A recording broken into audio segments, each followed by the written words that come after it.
Olá pessoal, tudo bom? Vim hoje aqui falar com vocês sobre sono. Pois é, sono.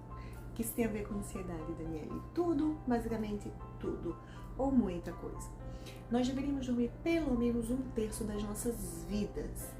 Eu não sei se eu dormi metade, né? Os últimos 3 anos com filho pequeno, eu tenho certeza que eu não dormi, né? Inclusive, estou colhendo as consequências disso até hoje, né, da privação de sono que eu passei, né? Para quem não sabe, eu tive filho em Portugal, só eu e meu marido e ele, e foi difícil, foi uma fase muito difícil, a privação do sono foi muito presente, né? E hoje eu colho as consequências de ansiedade, né, em alguns pontos, de ter engordado, né? Porque o sono é um sono que o cérebro faz a manutenção, digamos assim. É ali que ele começa a fazer a manutenção. Vamos ver o que é que tem aqui de pensamento, vamos produzir os pensamentos, vamos fixar essas memórias, vamos jogar fora isso aqui não presta, isso aqui presta, isso aqui precisa ficar nessa parte aqui, nessa zona aqui, porque é algo que vai precisar ser utilizado com mais frequência, isso aqui não presta, vai pro lixo. Então é o momento da manutenção do cérebro. E se a gente não dorme com qualidade, ele não consegue fazer essa manutenção, né? E aí começam a ter os problemas, né? As consequências, e a gente vai colhendo isso ao longo do tempo. É durante o cérebro daí que a gente organiza as memórias, porque a gente às vezes acha assim que tá esquecendo demais, né? Que tá com baixa concentração, né? Se a gente baixa a nossa concentração, a gente aumenta as nossas chances de errar, de erros básicos, assim, às vezes na direção, de desatenção, né? Isso tudo pode ter a ver com uma questão do sono, da qualidade de sono, né? De como anda a qualidade de sono. Então, além da irritabilidade, a mudança de humor. Eu tô olhando aqui porque eu anoto todos os pontos que eu preciso falar pra vocês, tá? Então, quando a gente não dorme com qualidade boa, não tem uma qualidade boa de sono, a gente acorda irritado, com reflexos mais lentos, né? Por isso essa questão da concentração, uma instabilidade maior de humor, então a gente fica mais instável, né? Pequenos estímulos despertam esse humor da gente de forma mais intensa, certo? Então, às vezes é uma porta que bate e a gente já se irrita com isso. Às vezes é uma demora que, se a gente tivesse tranquilo, a gente esperaria tranquilamente, mas como a gente tá ali no estado de tensão, a gente já estoura. Então, isso tudo tem a ver com o sono. Agora, some tudo isso, né? Não foi um dia, não foram 2, não foram 3, não foi uma semana, mas também não foi um mês. São anos que você tá assim. São anos que você não presta atenção na sua qualidade de sono, né? Já tem estudos que confirmam que a privação de sono, né, ela predispõe a ter mais transtornos ansiosos e depressivos, né? Porque é ali, o cérebro nesse momento, que ele não tá fazendo a manutenção, que era pra ele, que ele estaria ativo, né? Mas ele estaria fazendo a manutenção, ele não tá descansando, ele não tá conseguindo fazer essa manutenção. Então, a pessoa dorme, aí desperta, acorda alguma coisa, vai dormir muito tarde, dorme pouco, não consegue dormir a quantidade de horas suficiente para o corpo. Então, o cérebro, quando começa a fazer a manutenção, a pessoa já está na hora de acordar, né? Ou então a pessoa até que dorme cedo, mas acorda várias vezes. E aí o cérebro, na hora que começa, acorda, eita, não dormiu ainda, né? Então, não posso fazer essa manutenção. Então, ele está o tempo todo excitado, né? Então, ele começa a não saber, a não conseguir medir, né, os riscos e os prazeres, assim, nossa, ele já tá desligado, né, então deixa eu começar o processo.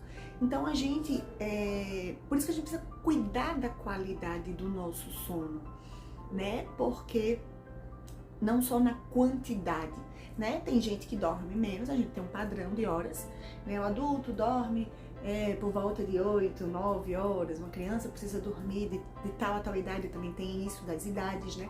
Tem um padrão, mas cada um é cada um, né? Cada um precisa saber entender, né? Então, de repente, se você dorme 6 horas, 7 horas, e acorda muito bem disposto, não tem esses sintomas, não tem essas, né, essas intercorrências durante o dia, tá bom pra você.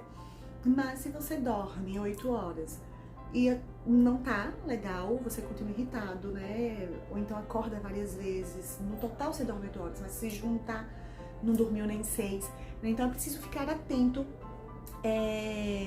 pra isso também. Porque é interessante, porque a privação de sono, ele é a causa, ele pode, em alguns casos ele aparece como causa, em outros casos como efeito dos transtornos de ansiedade, né? Por exemplo, às vezes as pessoas relatam muito, e é tanto isso que já virou meme, né? Que as pessoas, tem vários memes na internet que falam sobre isso. Ah, vou deitar pra dormir cedo, e aí de repente tem um meme lá no telefone, ou então pesquisando besteira, né? O que umas besteiras nada a ver, que o cérebro da gente começa a entrar em modo, né, de tipo, não parar. Muitas pessoas relatam isso, que na hora de dormir parece que todas as preocupações do dia vêm. Tudo aparece, invade sua cabeça e você não consegue dormir. Né? Fica pensando, tem que fazer isso, tem que fazer aquilo, e não consegue, começa a ficar irritado, começa a ficar ansioso, sentindo os sintomas mesmo, tá? Taquicardia, uma sudorese, né? Uma respiração mais curta. Sendo que isso não é um dia, não é quando de repente no outro dia você tem alguma coisa importante para fazer. Isso é comum de acontecer. Se você tiver alguma coisa, algum evento importante, alguma coisa importante para você, e você na noite anterior ficar tendo esses sintomas, a gente considera normal, né? Porque o cérebro tá mesmo ansioso, ele está em estado de alerta para o que vai acontecer no outro dia. Mas, se isso é o tempo inteiro, não é comum, não é normal, né? Não deveria acontecer. Se acontece isso com você frequentemente, não deveria acontecer. Tem um vídeo aqui que fala justamente sobre essa questão, né? De quando a ansiedade passa a ser um transtorno. Então, acontecer isso todos os dias, né, essa preocupação, principalmente na hora de dormir, tem muita gente que relata isso na hora de dormir, né, aí acorda várias vezes pra checar a hora, né, eu passei por isso, ainda passo, né, porque eu voltei a trabalhar em escola e aí acordo cedo, e pelo costume, nunca me atrasei, meu despertador super funciona, enfim, eu tenho um filho também que acorda. Mas, principalmente no começo, eu tava assim, não na hora de dormir, mas eu me acordava várias vezes. Eu olhava a hora, não, tudo bem, tem tempo ainda. E voltava com medo de perder a hora, né? Por uma falta de costume mesmo de trabalhar naquele horário tão cedo. E aí pra me readaptar, né, ainda tô me readaptando, já melhorei bastante, mas ainda acontece. Ou então, antes de dormir, as pessoas contam, se eu dormir agora, eu vou dormir 8 horas. Então, isso tudo demonstra já uma ansiedade ao dormir, né? Alguns sintomas de ansiedade ao dormir. E é importante checar por quê. O que tá acontecendo? O que é que eu preciso? Por que eu tô assim? O que é que tem amanhã que eu tô desse jeito? O que é que eu preciso resolver? O que é que eu tive que deixar pra amanhã? O que é que eu não consegui resolver hoje? Então, tudo isso é importante, né? Pra pessoa anotar, né? Então, assim, se de repente, antes tem um bloquinho de notas do lado da cama, né? Então tá com muita coisa na cabeça, anota. Amanhã preciso fazer isso. Anota o que precisa fazer, né? Porque aí você já libera pro cérebro, como se dissesse, olha só, eu não vou esquecer, tá? Você não precisa lembrar, já anotei. Tá aqui do meu lado, não vou esquecer, a gente não vai esquecer. Me ajuda agora a dormir, né? Então você sinaliza isso, né, pro cérebro. Porque quando ele entende a privação de sono como uma crise, como se tivesse crise. A pessoa tá dormindo, dorme um pouquinho, acorda, dorme um pouquinho. Eita, acordou, não tá dormindo. Então ela tá precisando de mim. Então tá acontecendo alguma coisa, vai acontecer alguma coisa, os estímulos, né? Vai acontecer alguma coisa que eu preciso deixar ela alerta. Eu vou precisar deixar essa pessoa em alerta. E o cérebro começa a mandar os hormônios, enfim. Trabalha como se tivesse um momento de crise, né? Então, por isso é importante a gente entender o mecanismo, né? O que é que acontece, né? Pra despertar essa ansiedade. E aí começa a ficar hipervigilante, né? Hiperexcitado, né? De tudo, ter que prestar atenção em tudo, então até na hora de dormir. Em estado de alerta mesmo. Até na hora de dormir, não consegue relaxar, né? O cérebro continua em estado de alerta, porque ele entende que a pessoa está precisando daquela ajuda, né? Então a gente precisa mostrar ao nosso cérebro que não é isso, eu não tô precisando, não tem nada em perigo, não estou em perigo, né? E por isso a importância de começar a trabalhar esses pensamentos. Mas o que eu tô pensando? O que tá me gerando essa ansiedade? Anotar os afazeres, identificar o humor, o que eu tô sentindo de fisiológico, sudorese, taquicardia, respiração curta, o que é que eu tô sentindo, inquietação, o que tá provocando isso? Então é muito importante pensar sobre isso, assim, o que eu estou pensando. Às vezes, isso é muito importante, eu já falei algumas vezes, o pensamento nem sempre vem como uma frase. Às vezes ele vem através de uma imagem, às vezes ele vem através de um som, de um cheiro que desperta alguma coisa que você já aconteceu com você, que te lembra alguma coisa, e que pode deixar o rastro de uma emoção mais negativa, certo? Então, aconteceu isso, para pensar, o que passou na minha cabeça agora, o que aconteceu aqui? Para tentar identificar e conseguir trabalhar melhor esse pensamento. Além disso, é muito importante também você cuidar do ambiente que você dorme. Então, próximo da hora de dormir, não é meia hora não, 2 horas antes, cuidar da iluminação.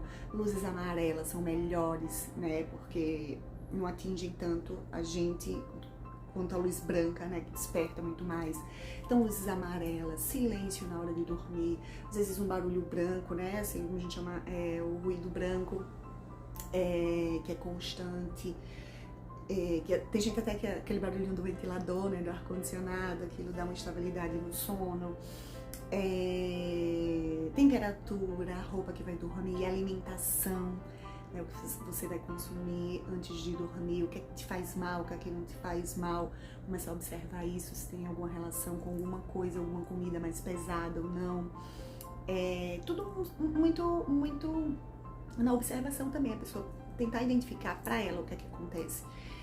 E não só consumir na alimentação, o que você vai consumir poucas horas antes de dormir, o que você vai ler, o que você vai assistir, que tipo de jornal você está assistindo, se está assistindo o jornal, que tipo de informação você está consumindo, né? Poucas horas antes de dormir. Fica difícil também para um cérebro desligar se você está vendo tragédia, né? Poucas horas antes de dormir. Então fica complicado também ele entender que precisa desligar, porque aquilo ali ativa outros mecanismos no corpo, né? Então é importante ficar atento para isso, certo? Lá no Instagram eu falo também um pouco mais sobre isso. Essa semana vou fazer alguns posts também relacionados ao sono, certo? Se você tem alguma dúvida, alguma sugestão de vídeo, deixa aqui embaixo, porque aqui tem um espaço que a gente pode conversar mais. Eu posso responder melhor, eu posso fazer vídeos maiores e conversar mais com vocês, tá certo? Curta, se você gostou desse vídeo, curta, compartilhe com quem tá precisando e que ajuda também aqui o canal na divulgação dessas informações, tá certo? Espero que tenham gostado. Até a próxima. Tchau, tchau!